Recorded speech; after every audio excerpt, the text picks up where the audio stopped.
गणेशना संघर्ष करो, गणेशना जय कांग्रेस,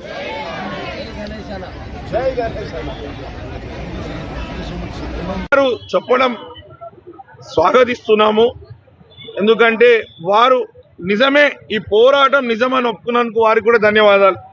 ఇది నిజంగా ప్రజలు కోరుకుంటున్నారని వారే మీరు అంటున్నారు. ఎలక్షన్ కావాలి, ప్రజాస్వామ్యంలో 5 సంవత్సరాలకు ఎలక్షన్ కావాలని వారు చెప్పడం కూడా మంచిదే కదా. ఇక్కడ నిరాహార దీక్ష చేయడం కానీ ఈ పోరాటం మళ్ళీ మీరే అంటారు. వారు మెర్జర్ కూడా నేను సానుకూలమే అంటే మెర్జర్ డిమాండ్ కూడా పబ్లిక్ డిమాండే, ఎలక్షన్ కూడా పబ్లిక్ డిమాండ్ అని వారు కూడా బీజేపీ ఎంపీ అయినా కూడా న్యాయమైన పోరాటం, న్యాయం గురించి డిమాండ్ చేస్తున్నారని కూడా వారు భావించారు. ఎక్కడ వ్యతిరేకరించలే కదా. ఇప్పుడు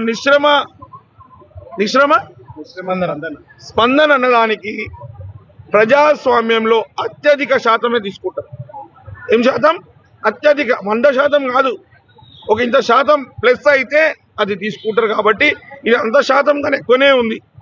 చాలా మటుకు ఒకరిద్దరు ఎవరైతే చాలా అన్ని విధంగా విలాసవంతంగా ఉన్నారో వారికి తప్పితే మిగతా వాళ్ళకందరికీ బాధనే ఉంది. కాబట్టి ప్రతి ఒక్క పేదవాళ్ళు ప్రతి ఒక్క వారు ఏం కోరుకుంటారు? విలీనం కావాలని కోరుకుంటారు.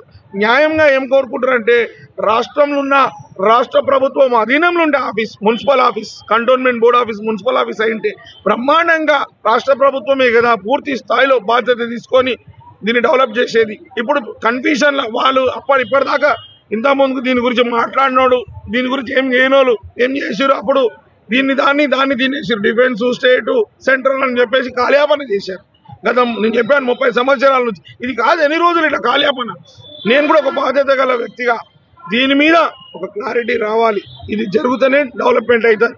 చెప్పకనే ఈటెల రాజేందర్ గారు చెప్పారు మెర్జర్ జనాలు కోరుకుంటున్నారని. కానీ ఒకటే బాధాకరం విషయం ఏంటంటే ఆయన బాధ్యత నుంచి తప్పుకోవడం. నిన్న నాకు బాధ కలిగింది ఒకటే, ఆయన ఫైటర్ అన్నప్పుడు నేను కూడా ఢిల్లీలో వెళ్ళి మాట్లాడతా, దీని మీద ఇంతమంది బయటకు వచ్చిరని మా మీద అనుకున్నా, ప్రజలు కోరుకుంటుర్రు.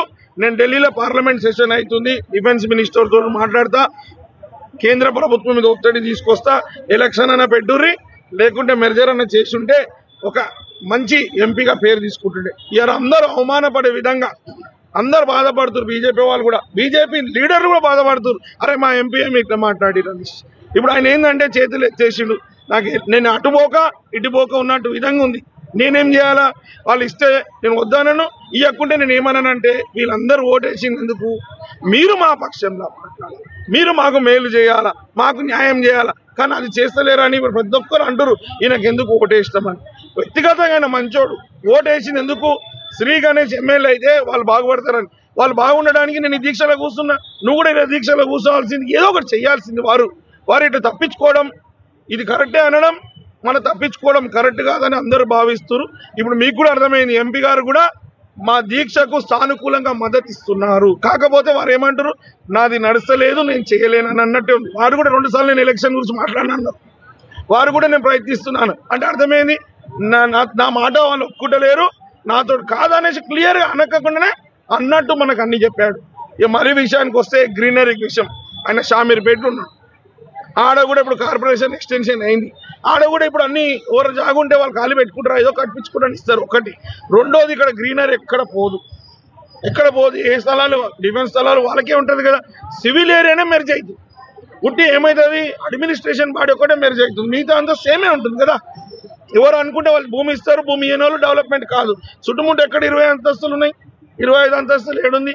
మరీ ముఖ్యంగా ఈ వెదర్ డిగ్రీస్ చేంజ్ అన్నారట. వెదర్ డిగ్రీస్ ఏంటంటే మనకు వాళ్ళకు చాలా గ్యాప్ ఉంది, హైట్ ఉందనుకో, అప్పుడు ఇల్లులు కడితే అది అడ్డం వస్తుంది పోతుంది. అట్లాంటిది ఏం లేదు, అంత ఒకటే నేలే కదా. కాబట్టి ఆయనకు కొంతమంది వాళ్ళతో లబ్ధి పొందినోళ్ళు, కొంతమంది వాళ్ళతో లబ్ధి పొందుతుంది ఈటెల రాజేందర్ గారితో. వారు ఇచ్చే డైరెక్షన్లో వాళ్ళు నడుస్తున్నారు. వారికి కంటోన్మెంట్ పట్ల కూడా అవగాహన లేకుండా మాట్లాడుతున్నారు. వారికి అవగాహన లేకుండా మాట్లాడుతున్నారు. ఎవరో రాంగ్ రీడింగ్ ఏమిస్తున్నారు అదే చెప్తున్నారు. ఇవన్నీ కాదని పాపం అందరు బాధపడుతున్నారు. ఆయన ఎంపీగా ఉండి కూడా ఇక్కడ స్థానిక విషయాలు తెలియదు.